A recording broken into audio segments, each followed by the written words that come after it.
Hello everyone. Today we will be discussing about Pythagoras theorem. What is Pythagoras theorem and how we use it to find the missing sides in a right angle triangle.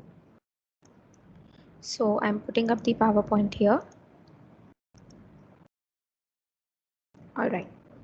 So in today's lesson you will be able to learn that what is a Pythagoras theorem. You will know that how we can find it and how we can apply it in right angle triangle. You will be able to find the missing sides in a triangle, and then maybe in the next video you will be able to solve some real life problems based on Pythagoras theorem. Okay, we are learning Pythagoras theorem because 3000 years ago Egyptians used Pythagoras theorem to build the Great Pyramids using knotted rope to make a 90-degree angle using a 3-4-5 triangle. You will learn about 3-4-5 triangle in a bit. Basically, it's a right angle triangle whose sides are 3, 4, and 5. Now it can be in centimeters, meters, kilometers, feet, whatever we are building, that depends on that. Okay, so today builders using piece of wood with length of 3 feet, 4 feet and 5 feet do the same thing to get a perfect 90-degree angle. So this is their just one technique they use in construction. Whenever they are making, suppose any table or any piece of furniture or any construction is happening and they want to make a perfect 90-degree angle, they use the concept of 3-4-5 triangle. Now, basically, who was Pythagoras? He was a mathematician who was born at Samos in Greece and lived from 580 to 500 BC. He was a mathematician who became famous for discovering something unique about right angle triangles. Now, before we begin, and you try to find out what he discovered, you should know that in a right angle triangle, the longest side is called the hypotenuse, and these are the other two shorter sides. But in any triangle, in a right angle triangle, the longest side is the hypotenuse. So what you need to do is you will first, using a ruler in your notebook, draw accurate copies of these three right angle triangles. So you will draw a 4 centimeter line, you will draw a 90-degree angle and a 3 centimeter line and then join them. Same thing you will do for these two triangles. Once you have drawn the accurate triangles, then you need to measure the length of the longest side. Which is the longest side? This slanting one. So measure each of these slanting sides here, okay, and fill in this table.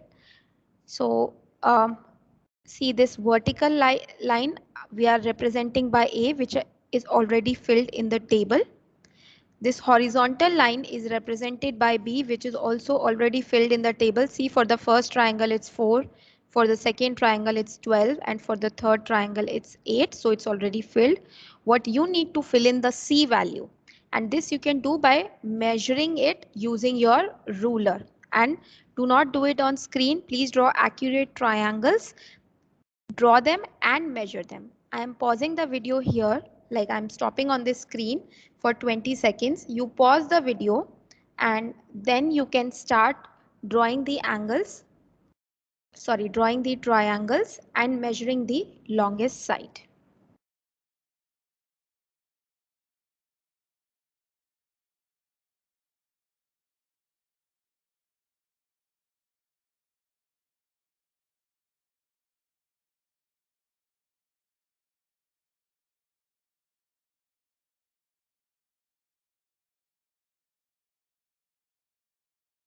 Okay, so by now you must have drawn the triangles and measured these three sides. When you measured these three sides, your answers must have been something like this. For the first triangle, you must have got 5 centimeter. For the second triangle, you must have got 13. And for the third one, you must have got 10 centimeter. Maybe it might not be as accurate as 5, 13, 10. Maybe you got 4.8 or 4.9 or 5.1. That could be because of when you are drawing, you make sometimes small errors, and that is why you might be getting a little bit here and there. But if we look at it, it will be this one. If it is your accurate triangle, then it would be this one. After you have completed this table, you need to complete this side of the table. How you are going to complete it is a square, b square and c square. So each of these numbers you need to square. I hope you know what is how do we square. So basically 3 square will mean 3 multiplied by 3, that is 9. 4 square will mean 4 multiplied by 4, that is 16. And 5 square will mean 5 multiplied by 5, that is 25. So this is how you need to complete the second half of the table. Okay, I'm again waiting here for 10 seconds.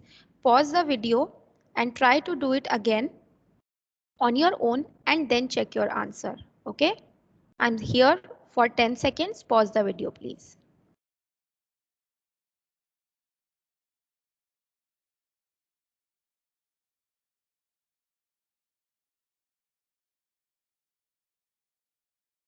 Okay. Now I'm displaying the answers. Now remember one thing, when I say I'm here for 10 seconds, I'm not expecting you to solve the question in 10 seconds. I just want to give you time so that you can pause the video, solve it on your own and then go through it further. You can take 2-3 minutes, 4 minutes to solve whatever is being asked you to. Okay, so when you would have filled the table, then you would have got this 25, 144 and 169. 36, 64 and 100. All I have done is just the square of each number I have filled in here. Now, can you notice one thing in the second table? A square plus B square is C square. What do they mean is, see here, look at the second part of the table. A square plus B square, 9 plus 16 is actually 25.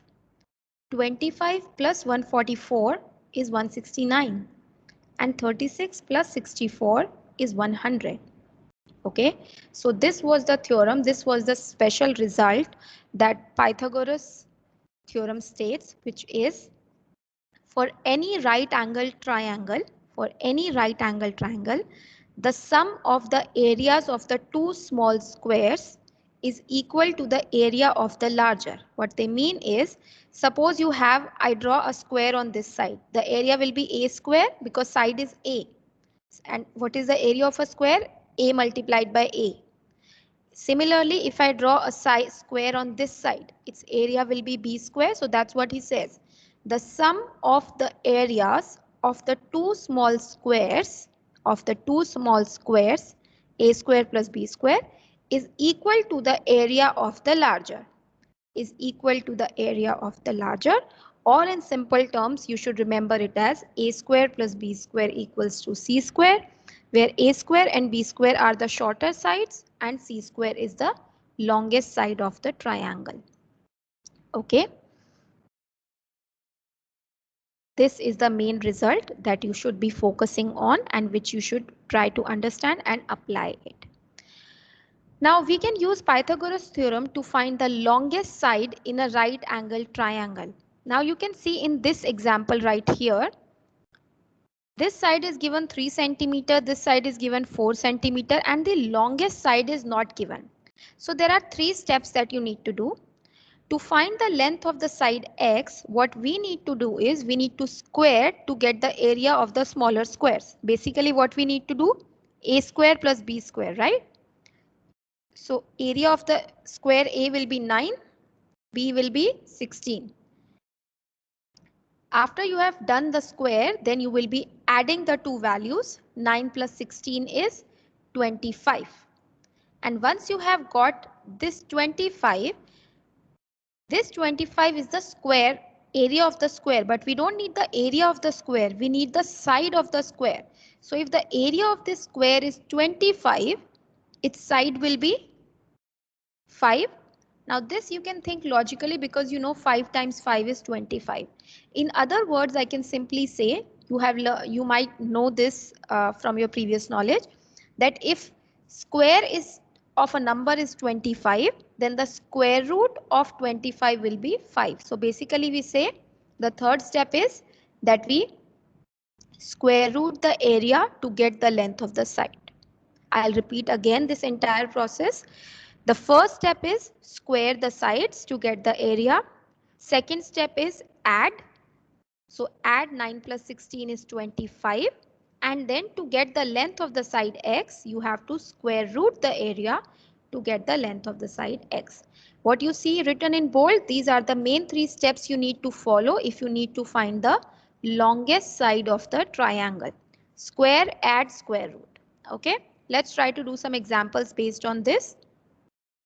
Okay, similarly now, you see two shorter sides are given to you and they are asking you to find the longest side. Let's follow our three steps.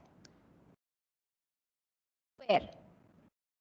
So 9 square is 81 and 7 square is 49. First step is square.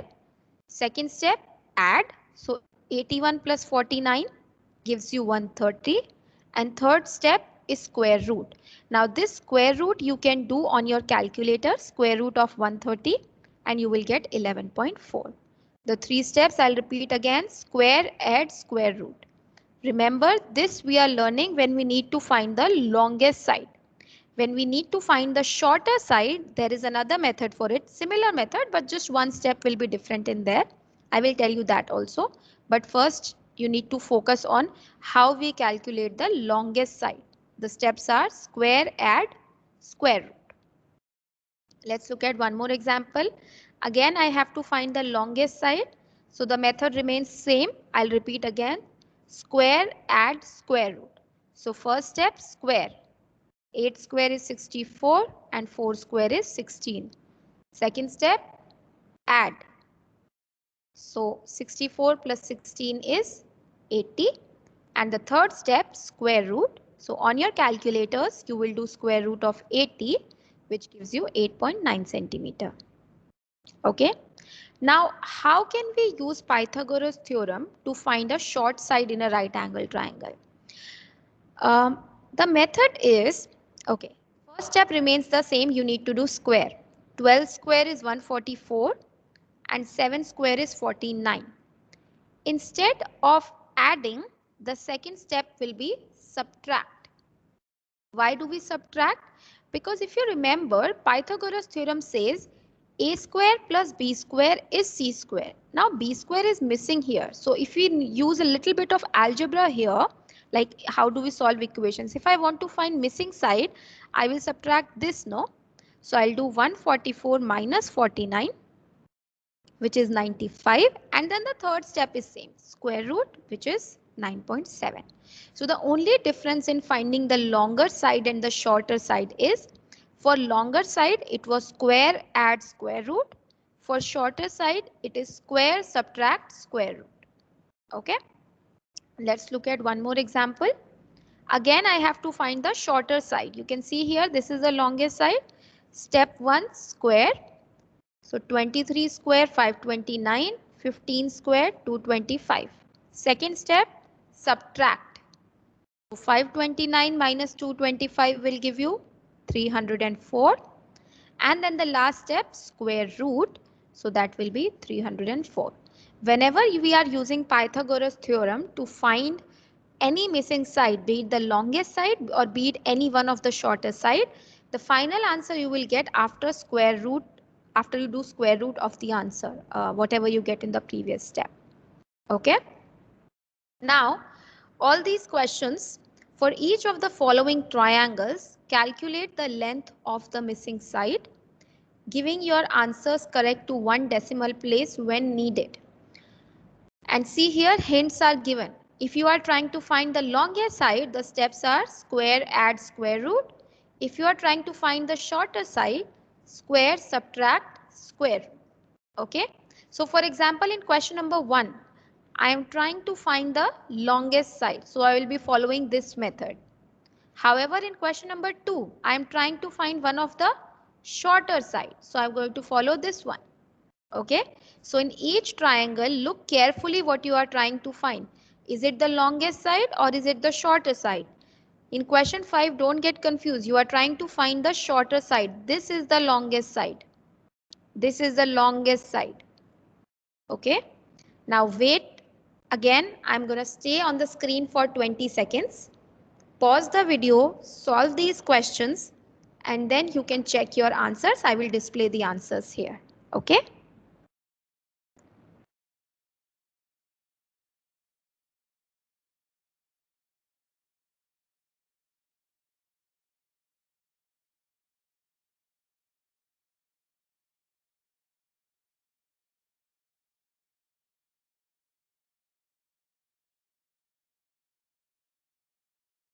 All right, so I'm displaying the answers. Please check your answers.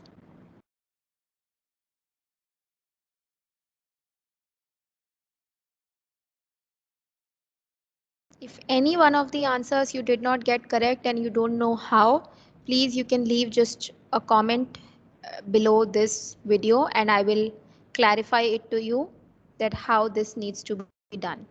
Okay. Once you are confident in these questions, then you can move on to trying these questions. Now these questions uses applications of Pythagoras theorem on square and these complex type of triangles where there are more than one triangles involved. So in these kind of questions also you can use Pythagoras theorem. I will explain that in the next video, but I would want you to try them on your own. See if you can figure it out. If not, then of course I will be solving these 4 questions and some uh, real life problems in the next video. You can do, you can then check out that one. Okay. So up till here, question number 6, you should be confident in after today's video. These 4 questions, you can pause the video, try them out. If you can solve it, very good. Else, I'm going to be posting a solved answer key for this one. And you can have a look at it. If it is still not clear, then we can take that up as a doubt in the next video. All right. So I'll be ending the video here. I will see you all in my next video. Any doubt, please feel free to comment down below. Okay.